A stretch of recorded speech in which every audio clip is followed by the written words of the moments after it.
Em segundo lugar, vos vou falar da Nachash, a serpente. A segunda referência bíblica para os dinossauros aparece logo em Gênesis capítulo 3, versículo 1. Ora, a serpente era a mais astuta que todas as alimárias do campo que o Senhor Deus tinha feito. E esta disse à mulher: é assim que Deus disse: não comereis de toda a árvore do jardim?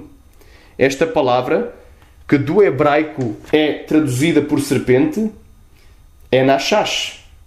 Mas alguém poderá dizer: o que tem a serpente a ver com os dinossauros?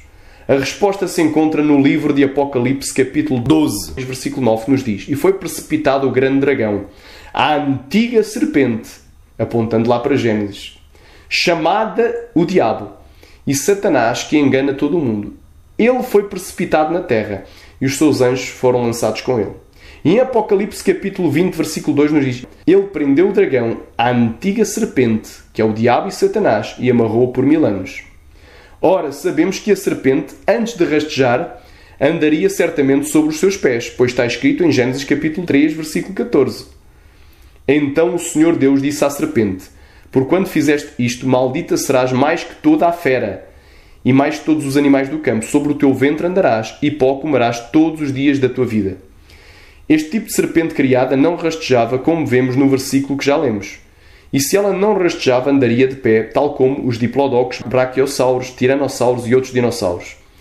Este tipo de serpente que passou a rastejar era, sem sombra de dúvida, um tipo de dragão, conforme vem mencionado em Apocalipse 12, 9 e 22.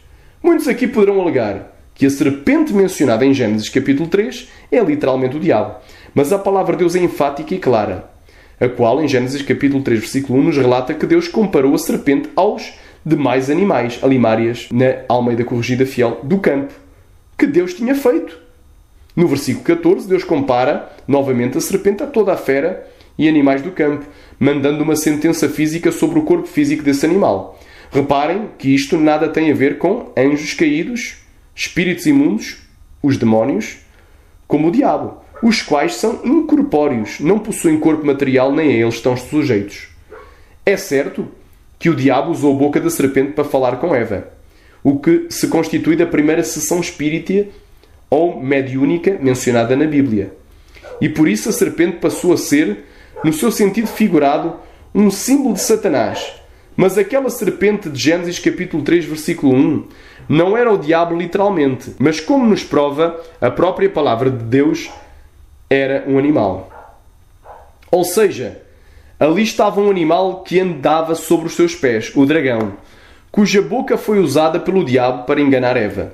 E após essa ação, Deus sentenciou não só literalmente a serpente, fazendo com que ela passasse a andar sobre o seu ventre, rastejar e comer pó, no versículo 14, como também sentenciou Satanás, no versículo 15, que diz: e porém inimizade entre ti e a mulher, e entre a tua semente e a sua semente. Esta te ferirá a cabeça e tu lhe ferirás o calcanhar.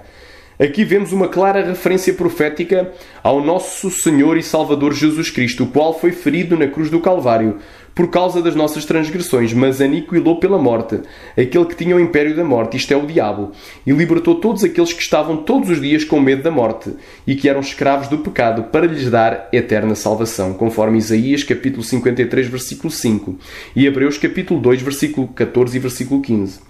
E neste verso vemos claramente que naquela conversa com Eva estiveram envolvidos não 2, mas sim 3 intervenientes: Eva, Satanás e a serpente.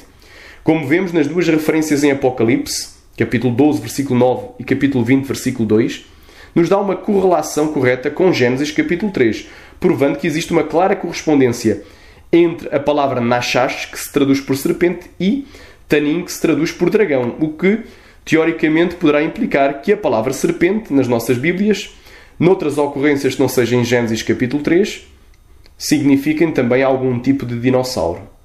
Existe certamente uma relação biológica clara entre as serpentes e os dragões, pois ambos são répteis.